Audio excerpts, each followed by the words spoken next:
Volleyball rotations rules for beginners. To understand the rotations in volleyball, you need to know what a side out is. A side out occurs when the serving team lost a rally.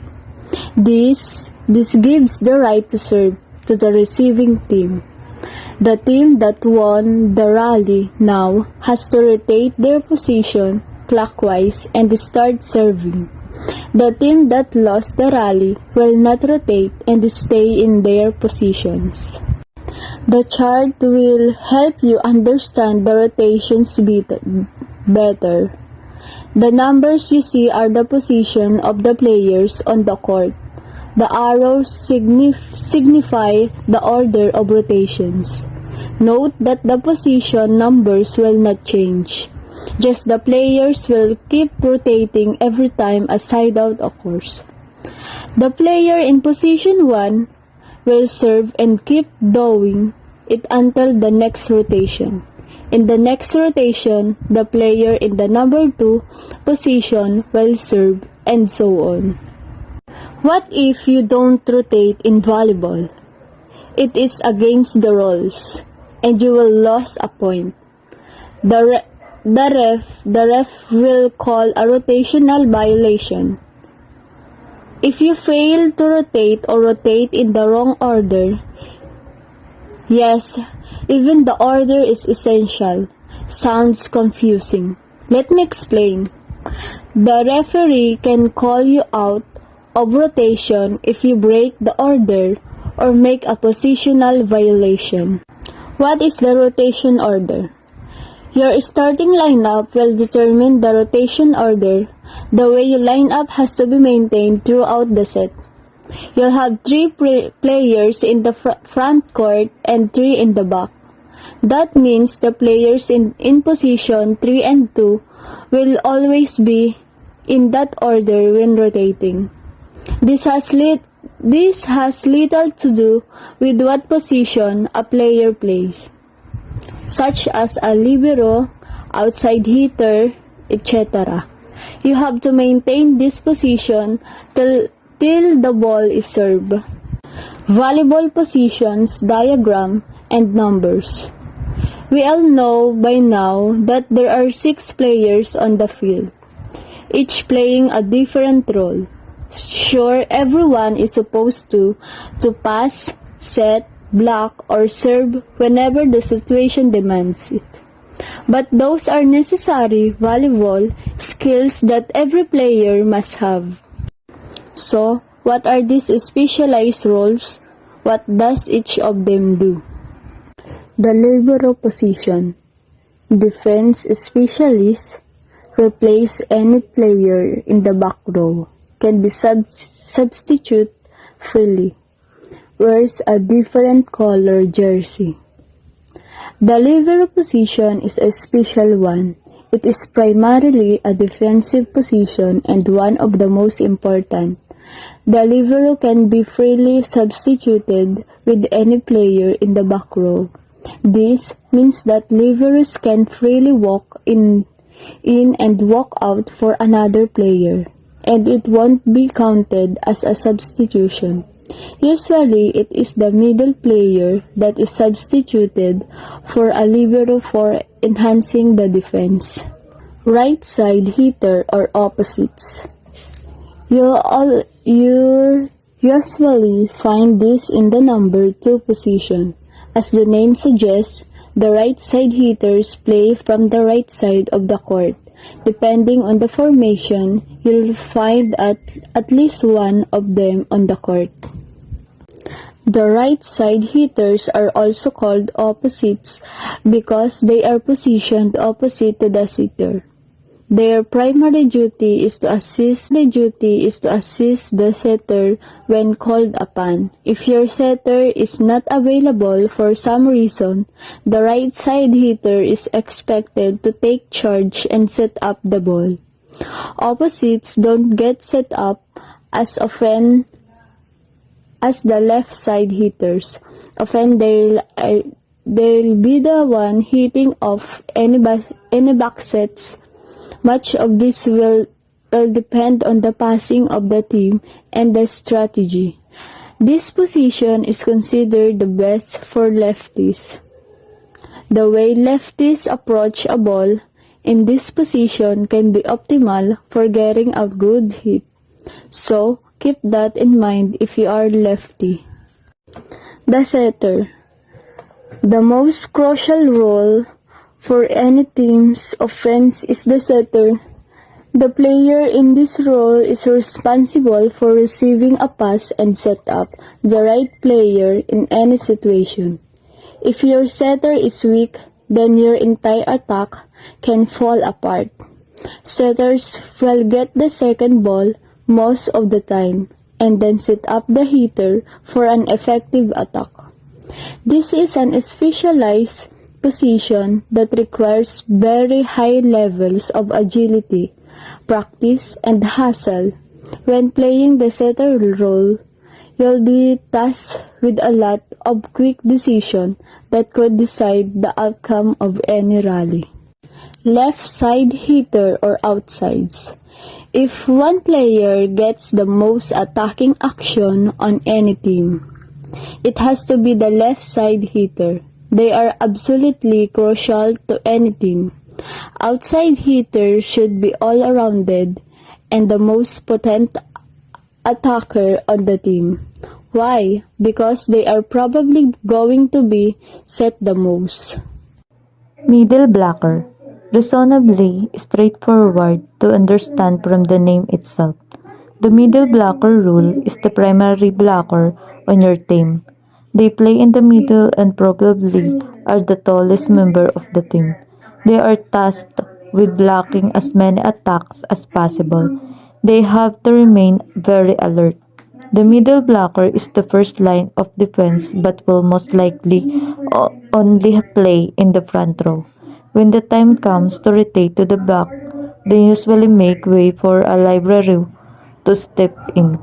Middle blocker have to protect their side of the court from any dings, tips, and overpasses. The defensive specialist. Isn't the libero supposed to be the defensive specialist? Aren't they the same? The answer to that is yes and no. Yes, both the roles are all about defense, but there are differences between the two. The defensive specialist is above in for a player that is weak defensively. And unlike a libero, they count as a substitution. They can also play any position on the court. That means they are not restricted to the backcourt like the libero. Defensive specialists are only brought in when absolutely necessary since teams have a limited number of substitutions. Also, note that the defensive specialists do not wear a different color jersey like a libero is required to. Switching in volleyball. System used by the players to change position during the rally to ensure a more effective lineup. Basic violations of volleyball. Failure to serve the ball over the net successfully. Ito may nag-serve ka, ngunit hindi lumagpas sa net o kinapos yung pag-serve mo. Stepping on or over the line on a serve. Ito naman yung pagtapak mo sa linya habang ka nag-serve. Hitting the ball illegally. Ito yung mga bawal na pagpalo sa bola. Tulad ng yung palad mismo yung ginamit mo o yung parang tinapon mo lang yung bola. Touching the net with any part of your body while the ball is in play. Pagdikit man ng anumang parte ng iyong katawan habang naglalaro.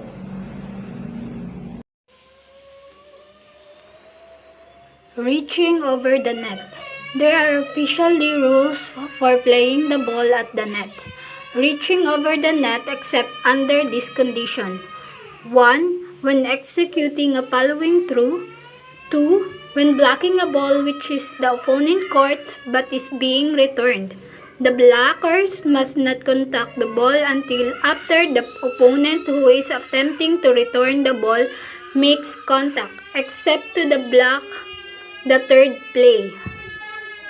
After a team has made 3 hits, you can reach over the net and block the ball even if the ball isn't in the vertical plane or going to cross the net after the ball is attacked.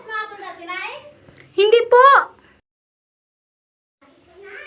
Failure to serve the ball over the net successfully, ball handling errors and contacting the ball illegally, double touching, lifting, carrying, throwing, etc. A serve ball that hits the nets does not result in the service team losing its serve. The net serve is considered in play unless 1. It does not continue over the net, or 2. Lands outside the opposing team court side untouched by the opposing team. Block or spike from a position which is clearly not behind the 10-foot line while in a back row position. The attack line in a volleyball in a line 10 feet from the net that has a different meaning for players in the row or the back row. It divides the court up and ensure that not all players can be open to attack the net at the same time. Hey everyone, my name is Shaina Marcelino and today we're gonna talk about the volleyball court dimension. So, the volleyball court is 60 feet by 30 feet in total. The net is placed in the center of the court, making each side of the net 30 feet by 30 feet. 30 feet by 30 feet. So, the volleyball court is 18 meters by 9 meters or 60 feet by 30 feet. So first, let's talk about the center line. So a center line is marked at the center of the court, dividing it equally into 30 feet squares, above which the net is placed. So sa taas lang ng center line, nandun nakalagay yung net. So basically, the center line divides the volleyball court equally into 30 by 30 feet or 9 by 9 meters court. So next, let's talk about the attack line. Ito yung attack line. So, an attack line is marked 10 feet of each side of the center line. So the attack line should be 3 meters away from the center line, or 10 feet. Yung layo niya dun sa center line. Attack line, or also called front zone. So next, let's talk about the back zone. So ito yung back zone. It is the second partition of the court measuring 6 meters between the front zone and the service line. So 6 meters yung layo niya dun sa, bali 6 meters siya yung sukat niya. So next, let's talk about the serving area. A service line, the area from which the server may serve the volleyball, is marked 10 feet inside the right sideline on each back line. So ito yung serving area. So sa volleyball court, ito yung tinatawag nating end line. Ito yung tinatawag na end line sa volleyball. And ito yung tinatawag na attack line at yung center line. At sa volleyball court, may tinatawag din tayong sideline. So, these are called the sideline. And the sideline are 18 meter long. The playing court is marked by 2 sidelines and 2 end lines. All lines must be 2 inches wide and must be created with a light color that is easily to discern from the playing court. The nets are a long rectangular net that is held up between 2 poles. They are placed right in the center of the volleyball court with each team on one side of the net. Volleyball net height varies for the men and women. The men's net height should be set at 8 feet, for the women's net height should be set at 7 feet and 4 inches. sticking up from each side of the net signify the court sidelines and are called antenna.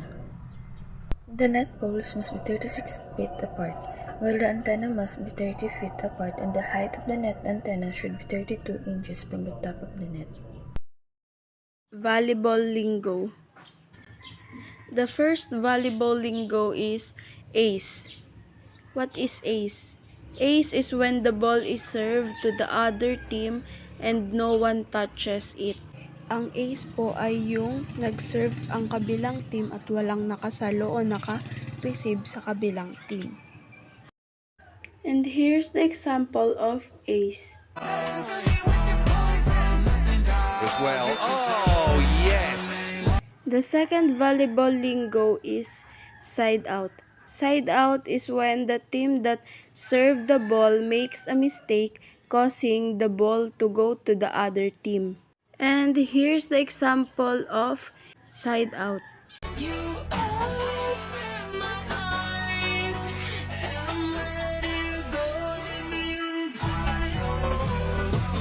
The third volleyball lingo is assist. This is when a player sets up a teammate with a pass, set, or dig so that the teammate can spike the ball and earn a points for the team. Here's the example of assist.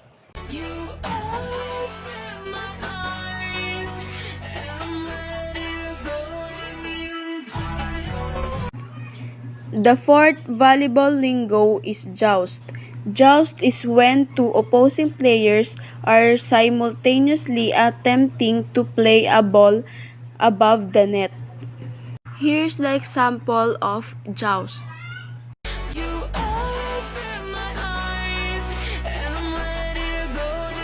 The fifth volleyball lingo is approach, a fast run toward the net before he jumps into the air to spike the ball. And here's the example of approach.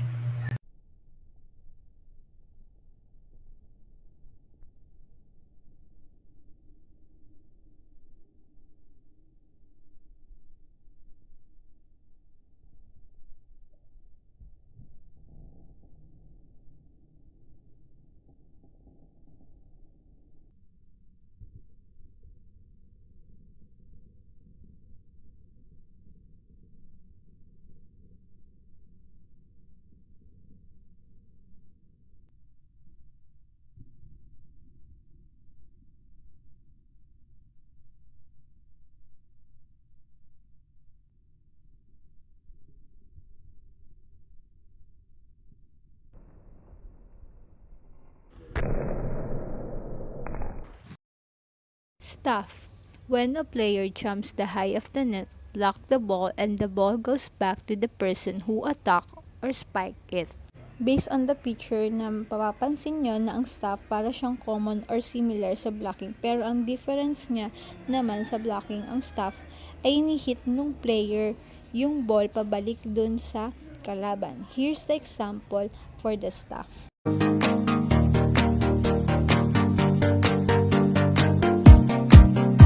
Dig. When a player makes a save from a very difficult spike. Ang dig naman, ito yung player na kung saan siya yung nagsasalo every time na mag-a-attack yung kalaban ng very difficult spike. Here's the example for the dig.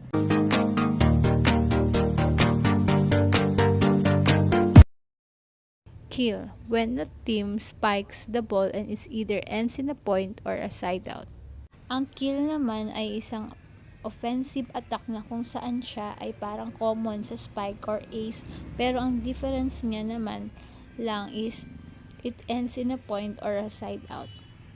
Here's the example for the kill.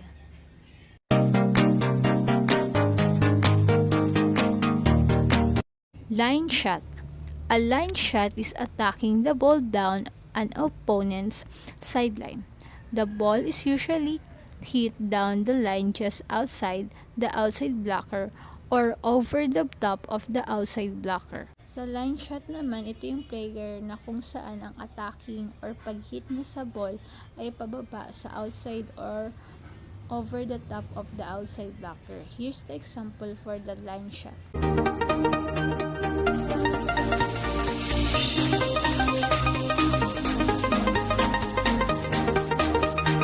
Free ball. The free ball volleyball definition describes how you can attack a ball over the net without jumping or using a spike approach in attempt to score a point of your team.